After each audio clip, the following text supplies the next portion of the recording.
All right, folks, in this video, I'm going to share with you the 3 essential keys to success in remote high ticket sales. Now, there's a lot of confusion on what it takes to be successful in remote sales. Each marketer or trainer will tell you that, of course, their thing is the thing. They all promise that the thing that they teach is the only thing that you need for success. We understand this is nothing more than marketing. This is the way that they use to sell more of what they're selling. It should not be taken seriously. There is no one skill that guarantees your success. If you think about it, let's say you devote all your time and money to learning objection handling. Very important topic. It's great. You know how to handle objections, but you still don't have a job. Let's say you focus all your energy on a job. Well, that's great, but you still need to be able to perform in the role.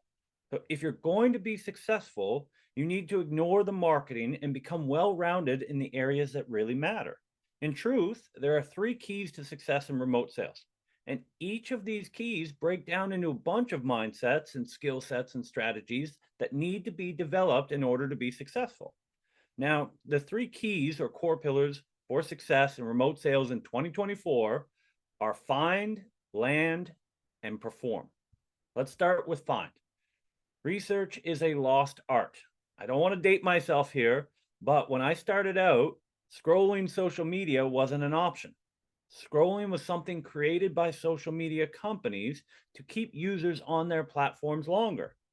You will never scroll your way to success. You need to learn how to search. Specifically, you need to get great at finding the right people and the right information online. Well, most people are blindly scrolling through job boards or Facebook groups looking for jobs. You need to take a different approach. Look for people and information. Behind every job post is a person. The interviewer is a person. The salespeople are people. And guess what? The business owner, they are a person too. Find the people and then you find the opportunities. This is why in UCM, we teach our students to leverage the power of keyword research.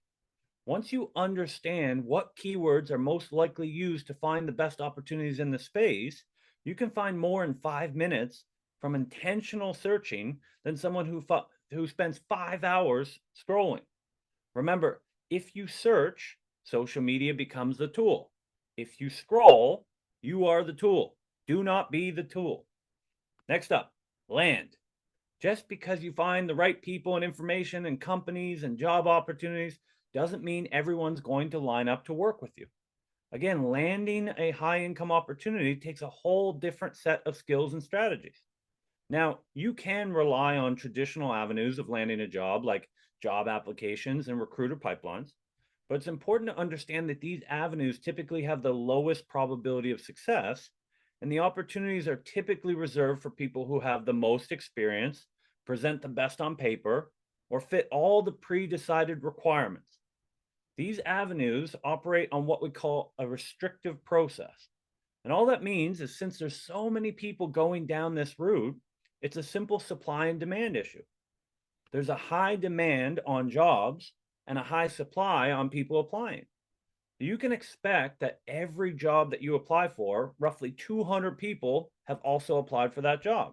So if you have one role and 200 applicants, it's all about cutting down the number of people. This is where the restrictions come in.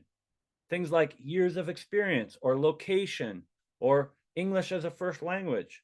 Even specific keywords will help employers cut the applicant list down from 200 applicants to 5 interviews on the way to one hire. Luckily, about 7 years ago, after getting tired of applying for countless jobs and being ignored over and over and over again, I found an alternative path. I call this the hidden job market. The truth is, 70% of job opportunities are never advertised online. In fact, these account for some of the highest earning roles in the space. Meaning, if you take the traditional route, you are fighting over the bottom 30% of opportunities with all the other applicants. The data shows that the most effective way to land a high income position in remote sales is through networking and referrals. It's so effective, it's become one of the cornerstone strategies that we teach in UCM. The results speak for themselves 100%. The regular job search can take upwards of 6 months through traditional avenues. Well, the average UCM student taps into that hidden job market and lands meaningful high income opportunities within 3 to 4 weeks. The best part is, unlike applications and recruiter pipelines, networking and referral strategies have a compounding effect, meaning the longer you implement, the more effective it becomes. So who have been implementing for a couple months end up having a full pipeline of great jobs and are able to turn down opportunities. They have a full pipeline of six-figure opportunities. Now, the other aspect of landing a six-figure opportunity in remote sales is acing the interview process. The selection process is very, very important. This is a totally different set of skills and strategies, and we spend a lot of time training on in UCM. But there's three different aspects that are very important: the preparation stage, the interview itself, and then offer vetting. Each are equally important. Now, the preparation, for example, is a step that most people get wrong. Most people prepare for a generic interview, but the key to preparing is for specific interviews. Prepare for that specific interview. You should be researching the company, the people, the values, the vision. That way, instead of giving generic answers like everybody else, you cater your answers to the specific company and the role that you're going after. I could honestly create a whole video on the interview itself, but it's important to understand the questions underneath the questions. Too many candidates go into an interview and they provide valid answers to all the questions the interviewer is asking, but they don't get the job. Why? Well, because they failed to answer the questions underneath the questions. So, no matter what questions you are asked on an interview, always remember that you must answer these three questions without a shadow of a doubt to get the opportunity. The first one is, can you do this job? This is a question of capability. Are you capable of performing at a high level? Plain and simple. The second is, will you do this job? This is a question of reliability. Will you have longevity in this position without headaches or having to replace you? And lastly, do they want you to do this job? This is more of a question of culture fit. Can they imagine you speaking with their prospects? Do they see you fitting in well with their organization, working with their people? Do you share the same values? Every candidate on every interview is competing on these three questions. It's your job to make sure that you stand out over everyone else. The last aspect of interview, which is arguably the most important and the one that everyone gets wrong, especially in the beginning, and that's offer vetting.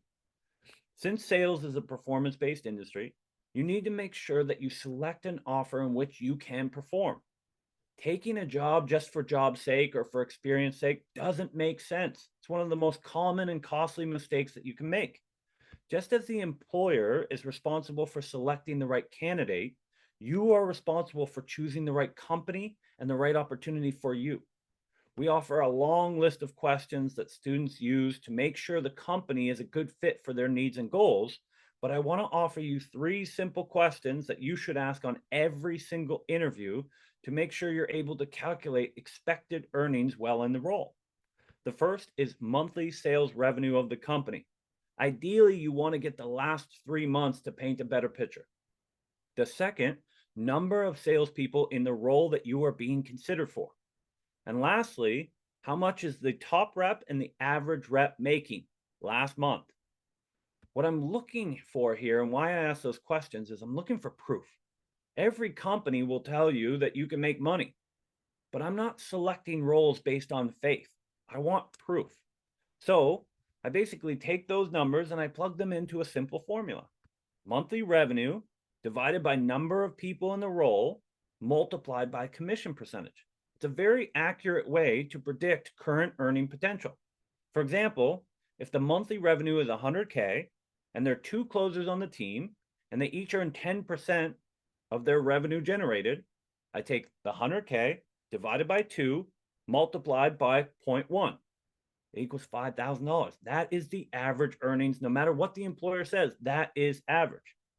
Now, the reason I asked the third question about the average and best reps earnings is I want to cross-reference this information.